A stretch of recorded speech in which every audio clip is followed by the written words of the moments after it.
জনাব তারেক রহমান, জার্মানির Deutsche Welle থেকে আপনাকে স্বাগত জানাচ্ছি। Thank you so much. 12ই ফেব্রুয়ারি বাংলাদেশে জাতীয় নির্বাচন ও গণভোট।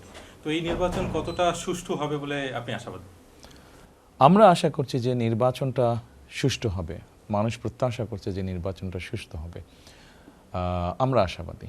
17 বছর পর আপনি বাংলাদেশে এসেছেন, আপনি নির্বাচনে ছিলেন নানা কারণে। তো এই 17 বছর পর আসার পরে আপনার দল গোছানো, নির্বাচনের জন্য প্রস্তুতি নেওয়ার ক্ষেত্রে আপনার কাছে সবচেয়ে বড় চ্যালেঞ্জ কোনটা ছিল? মানে নির্বাচনের আগে বড় চ্যালেঞ্জ কোনটা ছিল বলছেন? জি। চ্যালেঞ্জটা হয়তো কিছুটা খুব সম্ভবত আমারই ছিল যে স্বাভাবিকভাবে এত বছর পরে এসেছি, আসার পরে মানুষের চোখে মুখে একটা প্রত্যাশা দেখেছি, একটা এক্সপেকটেশন দেখেছি। এটা তো গেল রাজনৈতিক দিক।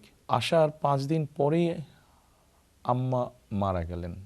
উনি অসুস্থ ছিলেন অনেক দিন ধরে, উনি মারা গেলেন। স্বাভাবিকভাবে এটাও একটা খুব কষ্টকর বিষয় আমাদের সবার জন্য। কাজেই আমরা পরিবার যে একসাথে বসে নিজেদের কষ্টটা ভাগ করে নিব, সেই সুযোগটা বা সময়টা হয়নি, কারণ আমরা একদম নির্বাচনের ডামাডোলের ভিতরে। কাজেই পুরো জিনিসটাকে নির্বাচনী ডামাডোল, ব্যক্তিগত বিষয়টা, আম্মার বিষয়টা, দুটোকে সামঞ্জস্য করা, এই জিনিসটাকে সামনে নিয়ে যাওয়া, এটাই আসলে আমার কাছে সবচেয়ে বড় চ্যালেঞ্জিং ছিল। আমি ব্যক্তিগতভাবে মনে করি যে হয়তো এই চ্যালেঞ্জটা মোটামুটিভাবে মোকাবেলা করতে সক্ষম হয়েছি আমি। এবার তো অনেক ভোটার যারা হচ্ছে তরুণ এবং প্রথমবারের মতো ভোট দিতে যাচ্ছেন, গত 3টি নির্বাচন, বিতর্কিত নির্বাচন আপনি জানেন যে ফলে মানুষের মধ্যে একটা বাড়তি আগ্রহ রয়েছে। তো তরুণদেরকে মানে আগ্রহী করতে বা তরুণদের কাছে পৌঁছাতে আপনার দলের পক্ষ থেকে কি আলাদা করে বা বিশেষ করে কোনো কিছু করা হয়েছে যেটাতে তরুণরা একটু আকৃষ্ট হতে পারে?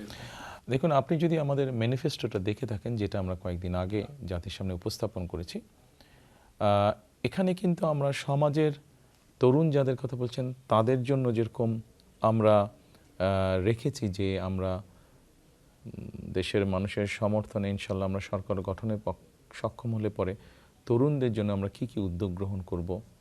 আমরা একইভাবে এখানে বয়স্ক যারা আছেন তাদের জন্য আমরা কি কি উদ্যোগ গ্রহণ করব। আমরা একই সাথে যারা দেশে 40 লক্ষ প্রতিবন্ধী আছে, আপনি যে তরুণদের কথা বলছেন, 4 কোটি 4.5 কোটির মতন তরুণ আছে, 40 লক্ষের মতন প্রতিবন্ধী আছে দেশে, তাদের জন্য আমরা কি উদ্যোগ গ্রহণ করব। একই সাথে আপনার বাংলাদেশের জনগোষ্ঠীর অর্ধেক নারী, এই নারীদেরকে এম্পাওয়ার্ড করার জন্য আমরা কি করব। আমরা সকল শ্রেণী পেশার জন্যই আমরা একটি পরিকল্পনা রেখেছি, কর্মসূচি রেখেছি, কোনো পার্টিকুলার না, সকলকে নিয়ে। কারণ দেশটা গঠন করতে হবে সকলকে নিয়ে, কোনো একক কাউকে নিয়ে আমরা দেশটা গঠন করতে পারি, সকলকে নিয়েই করতে হবে। সেজন্য একটি পরিপূর্ণ রাজনৈতিক দল হিসাবে আমরা সকলের জন্য এই কর্মসূচি রেখেছি। জুলাই গণ অভ্যুত্থানের পর শেখ হাসিনা সরকারের পতন ঘটে এবং তারপর থেকে বাংলাদেশ এবং ভারতের মধ্যে সম্পর্কের ক্রমশ অবনতি হচ্ছে বলে বিশেষজ্ঞরা মত দিয়েছেন। তো এই যে সম্পর্ক এবং অতীতে দেখা গেছে যে গত 1 দশকে অনেকে মনে করেন যে ভারতের সঙ্গে বিএনপির একটা দূরত্ব রয়ে গেছে এবং সেই দূরত্বটা ঘোচানো যায়নি। তো ভবিষ্যতে আপনার মানে ভারতের প্রতি বা ভারতের সঙ্গে সম্পর্কের ক্ষেত্রে আপনার অবস্থান কি হবে? দেখুন, আপনি যেটা বললেন যে দেখা গিয়েছে যে বিএনপির সাথে তাদের একটা দূরত্ব আছে, অবশ্যই আমরা যদি দেখি যে এমন কোনো চুক্তি হচ্ছে যেটা বাংলাদেশের মানুষের স্বার্থের পরিপন্থী, বাংলাদেশের স্বার্থের পরিপন্থী, বাংলাদেশের মানুষের স্বার্থের সাথে সেটা যাচ্ছে না, দেশের স্বার্থের সাথে যে যাচ্ছে না, সেটা যে কোনো দেশের সাথেই হোক না কেন, তাদের সাথে তো স্বাভাবিকভাবেই দূরত্ব হবে। কারণ আমি তো প্রতিনিধিত্ব করি আমার দেশের মানুষকে, আমার দেশকে প্রতিনিধিত্ব করি। কাজেই যে কোনো দুই দেশের মধ্যে যদি কোনো চুক্তি হয় যেটা আমার দেশের স্বার্থের সাথে যাবে না, সেক্ষেত্রে যে কারোর সাথেই আমাদের এরকম হতে পারে দূরত্ব। কাজে আমাদের কাছে সবচেয়ে প্রায়োরিটি হচ্ছে আমাদের দেশের এবং দেশের মানুষের স্বার্থ যেখানে আছে, যেখানে স্বার্থটা, আমার দেশের স্বার্থটা আমার কাছে প্রায়োরিটি, দেশের মানুষের স্বার্থটা প্রায়োরিটি। আমরা সেই দৃষ্টিকোণ থেকেই কারোর সাথে সম্পর্ক কেমন হবে সেটা নির্ভর করবে। ভূ রাজনৈতিক প্রেক্ষাপটে দেখা যাচ্ছে যে চীনের একটা বাড়তি আগ্রহ আছে বাংলাদেশ নিয়ে।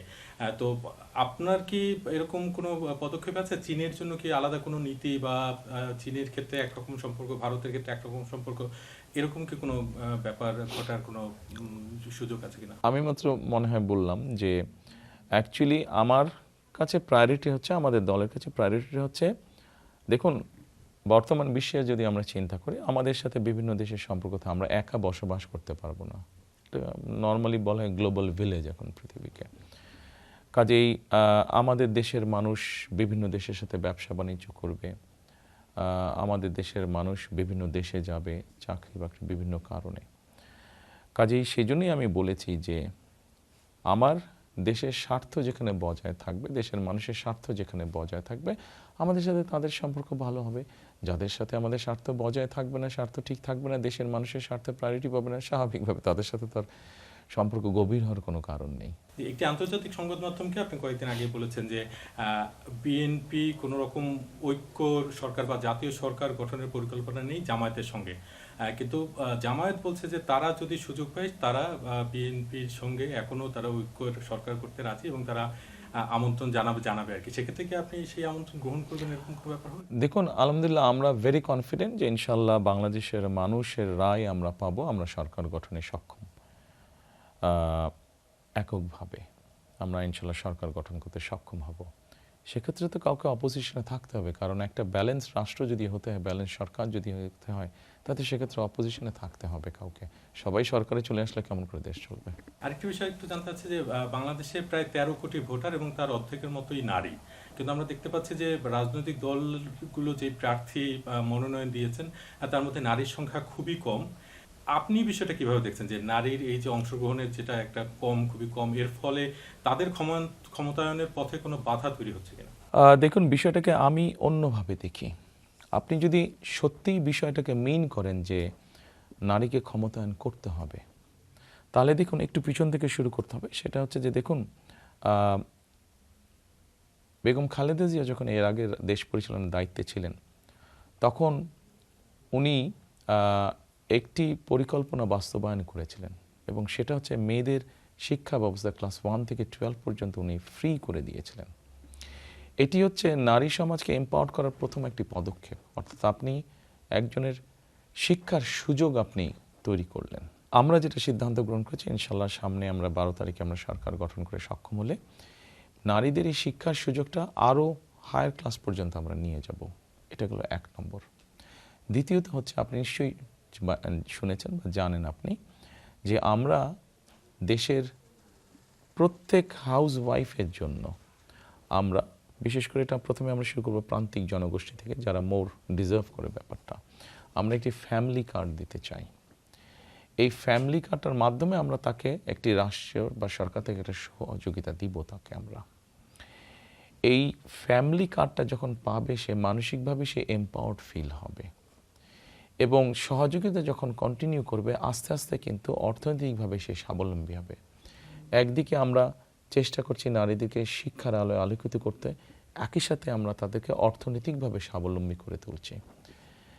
বিষয়টা হচ্ছে এরকম, আমরা শুধু কথার কথা বলে আমরা হয়তো কিছু নমিনেশন বা কিছু ইম্পর্টেন্ট জায়গায় কিছু নারীকে আমরা দিয়ে দিলাম। বাংলাদেশের জনসংখ্যার অর্ধেক নারী। কাজেই আপনি যদি সত্যিকার অর্থে এটাকে মিন করেন, নারীদের এম্পাওয়ার্ড মিন করেন, তাহলে বিষয়টাকে এভাবে নিয়ে আসতে হবে, তাদেরকে শিক্ষা এবং অর্থনৈতিকভাবে স্বাবলম্বী করতে হবে, সো দ্যাট সে তাকে নিজেই যোগ্যভাবে যে গড়ে তুলতে পারবে, সেই সুযোগটা আপনি তৈরি করে দিতে পারছেন। তাহলে কিন্তু কেউ যদি শুধুমাত্র রাজনীতি করার অর্থে কথাটা বলে থাকে, তাহলে তারা হয়তো কিছু সংখ্যক নারীকে কিছু নমিনেশন বা কিছু ইম্পর্টেন্ট জায়গায় তাদেরকে অ্যাপয়েন্ট করবে, কিন্তু আমাদের লক্ষ্য উদ্দেশ্য সেটা না। আমরা যেহেতু সত্যিকারভাবে চাইছি, সেই জন্যই আমরা চাইছি শিক্ষার পাশাপাশি নারীকে অর্থনৈতিকভাবে স্বাবলম্বী করে তুলতে। তাহলে সে তার নিজ যোগ্যতাতেই, আপনি যদি নির্বাচনের কথা বলে থাকেন, সেটি যে কোনো পর্যায়ে নির্বাচন, লোকাল পর্যায়ে হোক, জাতীয় পর্যায়ে নির্বাচন হোক, সে তার নিজ যোগ্যতা বলে সেই নমিনেশন সে আদায় করেই নিতে সক্ষম হবে। আপনি যদি বিভিন্ন গুরুত্বপূর্ণ সরকারি জায়গায় নিয়োগদান বলেন, সে তার নিজ যোগ্যতাতেই সেটা অর্জন করে নিতে পারবে। বিষয়টিকে আমরা লং টার্মে নিয়ে যেতে চাচ্ছি, ধীরে ধীরে একটি স্থায়ীভাবে জিনিসটাকে গড়ে তুলতে চাচ্ছি আমরা। আমরা যখন কথা বলি নারী ভোটারদের সঙ্গে, তাদের কারো মধ্যে এক ধরনের ভয় বা উৎকণ্ঠাও কাজ করছে যে 12 তারিখের পরে কি হবে, তারা কতটা নিরাপদ থাকতে পারবেন, বা তাদের উপরে কোনো ধরনের বিধিনিষেধ আরোপ হবে কিনা। তাদের উদ্দেশ্যে আপনার কি কোনো বার্তা আছে? আপনি যেই বিষয়গুলো বললেন, এটি অবশ্যই আমাদের পক্ষ থেকে নয়, এটি বাংলাদেশে কিছু কিছু অন্য রাজনৈতিক দল আছে যাদের বিভিন্ন কথাবার্তা বা বিভিন্ন তাদের সোশ্যাল মিডিয়াতে তাদের বিভিন্ন স্টেটমেন্টের মাধ্যমে এই ধারণাগুলো জন্মিয়েছে মানুষের মাঝে বা নারীদের মাঝে। আমরা সবসময় বলেছি, একটু আগে আপনি আমাকে যেটা জিজ্ঞেস করলেন, আমরা সবসময় নারীদের এম্পাওয়ারমেন্টের জন্য কথা বলেছি। কারণ আমরা যত যেই পরিকল্পনায় নেই না কেন, যখন দেশের অর্ধেক জনগোষ্ঠী নারী হয়ে থাকেন, তাদেরকে তো আলাদা রেখে আমরা দেশকে সামনে নিতে পারবো না, আমাদেরকে সকলকে নিয়ে নিতে হবে। সেই জন্যই আমরা তাদের শিক্ষার আরও এমন ব্যবস্থা করতে চাইছি যাতে তারা আরও উচ্চশিক্ষা লাভ করতে পারে সহজে। আমরা এমন ব্যবস্থা করতে চাইছি যাতে তারা অর্থনৈতিকভাবে স্বাবলম্বী হতে পারে, অর্থাৎ তাদের কনফিডেন্সটা আমরা আরও স্ট্রং করতে চাইছি, তাদের আত্মবিশ্বাসটা আমরা আরও দৃঢ় করতে চাইছি। এবং সেজন্যই শুধু তাই নয়, আমরা এর মধ্যে বলেছি যে আমরা দেশে সরকার গঠন করতে সক্ষম হলে আমরা দেশে এমন শিল্পও নিয়ে আসতে চাইছি যেখানে নারীরাদের কর্মসংস্থানে বেশি হবে। সে সকল কর্মস্থানে নারীরা যাতে স্বাচ্ছন্দ্যে কাজ করতে পারেন, সেই জন্য ডে কেয়ার সেন্টার সহ অন্যান্য বিষয়গুলো আমরা নিশ্চিত করার চেষ্টা করব আমাদের পরিকল্পনার মধ্যে। আমরা এটাও বলেছি যে নারীরা যাতে নিরাপদে যাতায়াত করতে পারেন, ঢাকা শহর সহ বড় শহরগুলোতে আমরা নারীদের জন্য ইলেকট্রিক বাস ইন্ট্রোডিউস করবো, যেটা শুধু নারীরাই ব্যবহার করবেন এবং সেই বাস পরিচালনাও করবেন নারীরা। কাজে আমাদের অবস্থান থেকে, আমাদের দলীয় অবস্থান থেকে আমরা পরিকল্পনা রেখেছি, যেগুলো আমরা ইনশাল্লাহ বাস্তবায়ন করব সুযোগ পেলে, যাতে করে নারীরাদেরকে যত বেশি নিরাপত্তা নিশ্চিত করা যায়। জুলাই গণ অভ্যুত্থানের পর সন্ত্রাস বিরোধী আইনে আওয়ামী লীগকে নিষিদ্ধ করা হয়েছে রাজনীতিতে, ফলে আওয়ামী লীগ এই নির্বাচনে অংশ নিতে পারছে না এবং কোনো কোনো বিশেষজ্ঞ এরকম মত দিচ্ছেন যে আওয়ামী লীগ অংশ না নেয় এই নির্বাচন অংশগ্রহণমূলক হচ্ছে না। তো এই বিষয়টা আপনি কিভাবে দেখছেন? দেখুন, এটা তো পুরো রাজনীতি। আমরা রাজনীতি করি মানুষের জন্য, মানুষের সমর্থন নিয়ে, মানুষের কাছে নিজেদের গ্রহণযোগ্যতা নিয়ে রাজনীতি করি। কাজেই আমি মনে করি রাজনীতিতে মানুষ যাকে গ্রহণ করবে তাকে কেউ ঠেকিয়ে রাখতে পারবে না, আর যাকে মানুষ গ্রহণ করবে না, যত শক্তিই থাকুক না কেন, শক্তি প্রয়োগ করে সে ধরে রাখতে পারে না কিছু। 5ই আগস্ট যার উদাহরণ। সর্বশেষ প্রশ্ন আপনার কাছে, যে আপনি দুর্নীতি দমনের যে উদ্যোগের কথা বলছেন এবং আপনার ম্যানিফেস্টোতে সেটা রয়েছে, ইশতেহারে রয়েছে, কিন্তু টিআইবি এবং একাধিক সংগঠন নানা রকম পরিসংখ্যান দিচ্ছে এবং তাতে দেখা যাচ্ছে যে বিএনপির বেশ কয়েকজন প্রার্থী ঋণ খেলাপি, তারা আদালতের আদেশ নিয়ে, স্থগিতাদেশ নিয়ে তারপরে নির্বাচনে অংশ নিচ্ছেন এবং অনেকে আছেন যারা ঋণগ্রস্ত। তো এই যে যারা প্রার্থী যারা রয়েছেন, তাদের কারণে আপনার যে দুর্নীতি দমনের যে উদ্যোগ, সেই উদ্যোগ বাধাগ্রস্ত হতে পারে কিনা? বা না, বিষয়টি দুটো ভিন্ন জিনিস। একটু হচ্ছে দুর্নীতি, একটু হচ্ছে ঋণগ্রস্ত বা তারা ব্যাংক ডিফল্ট। দেখুন, আমাদের 60 লক্ষ নেতাকর্মীর নামে বিগত স্বৈরাচার সরকার কেস দিয়েছিল। আমাদের নেতাকর্মীদের, আপনি যেহেতু সাংবাদিক, আপনি খুব ভালো করেই জানেন, খুব সম্ভবত আপনারা এরকম নিউজও করেছেন আপনাদের চ্যানেলে। আমাদের দলের মধ্যে যারা আছেন, যারা আমাদের দলীয় রাজনীতির সাথে আছে, যারা ব্যবসা বাণিজ্য করে, তাদেরকে বিভিন্নভাবে হ্যারাস করা হয়েছে, তাদের ন্যায্য অধিকার থেকে তাদেরকে বঞ্চিত করা হয়েছে, তাদের ব্যবসা বাণিজ্য চলতে দেওয়া হয়নি, তাদেরকে ব্যবসা বাণিজ্যকে বাধাগ্রস্ত করা হয়েছে, তাদের ন্যায্য ব্যাংক লোন যেটা আছে সেটা তাদেরকে দেওয়া হয়নি, ইচ্ছাকৃতভাবে তাদের ব্যবসা প্রতিষ্ঠানকে সিক করে দেওয়া হয়েছে গত 16 বছর ধরে। কাজেই এরকম একটি অবস্থার মধ্যে আমাদের লোকজন, আমাদের ব্যবসায়ীরা, আমাদের নেতাকর্মীরা যারা ব্যবসা বাণিজ্য করতেন, তাদের জন্য তো এরকম ডিফল্ট হওয়াটা খুব স্বাভাবিক ব্যাপার, খুব স্বাভাবিক ব্যাপার। তারা যে ইচ্ছাকৃতভাবে হয়েছেন, নট দ্যাট, তারা স্বাভাবিক ব্যাপার, তাদেরকে জোর করে ডিফল্ট করানো হয়েছে।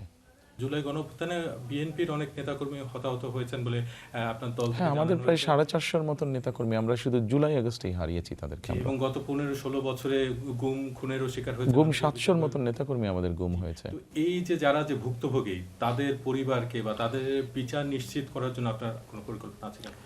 অবশ্যই আমাদের পরিকল্পনা আছে, কারণ আমাদের নেতাকর্মীরা যেরকম গুম খুনের শিকার হয়েছে, অন্য অন্য গণতান্ত্রিক রাজনৈতিক দল যারা আমাদের সাথে আন্দোলন সংগ্রামে ছিল তারা গুম খুনের শিকার হয়েছে, হয়তো সংখ্যা কম বেশি হবে।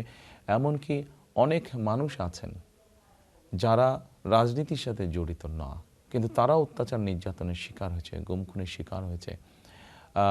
এটি একটি অন্যায় ব্যাপার। একটি সিভিলাইজ দেশে মানুষ গুম হয়ে যাবে, সিভিলাইজ দেশে মানুষ খুন হয়ে যাবে, কিন্তু তার কোনো বিচার হবে না, এটি তো হতে পারে না। কাজেই দেশের আইন অনুযায়ী অবশ্যই প্রত্যেকটা মানুষ, কারোর সাথে যদি অন্যায় হয়ে থাকে তার বিচার পাবার অধিকার আছে। কাজে আইনগত প্রক্রিয়া হিসেবেই এটি তার বিচার সে পাবে অবশ্যই। আপনাকে অসংখ্য ধন্যবাদ ডয়চে ভেলেকে এই সাক্ষাৎকার দেয়। Thank you so much. আপনাকে অনেক ধন্যবাদ আমাকে এই কথা বলার সুযোগ করে দেওয়ার জন্য।